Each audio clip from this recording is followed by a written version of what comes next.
জননেত্রী ইন্তেকাল করেছেন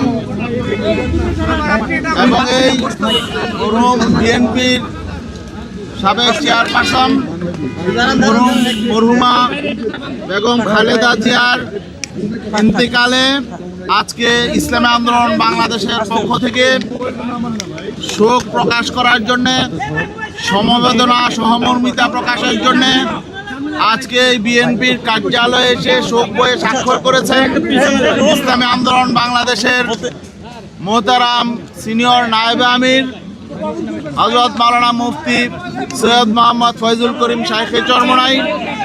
আজকে তিনি এখানে এই মরহুমার মাগফিরাত কামনা করেছেন। আজকে এখানে আপনাদের সামনে দেশবাসীর উদ্দেশ্যে ওনার অভিব্যক্তি ব্যক্ত করবে। নাহমাদু সাল্লি আলা রাসূলিল কারীম।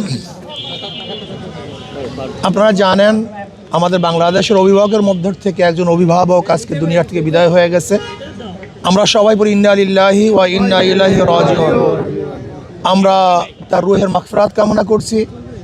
আল্লাহ পাক তাকে ক্ষমা করে দেন, আল্লাহ পাক তাকে জান্নাতের ব্যবস্থা করে দেন।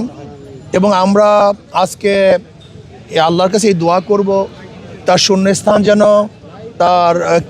তার অধীনস্থ প্রতিনিধি যেন পূরণ করেন। এবং আজকে আমাদের বাংলাদেশের মানুষ শোকাহত, একজন ভালো দেশপ্রেমিক, দীর্ঘদিন পর্যন্ত নেতৃত্ব দিয়েছেন। ওনার নেতৃত্বে বিএনপি আজও পর্যন্ত ঐক্যবদ্ধ ছিল।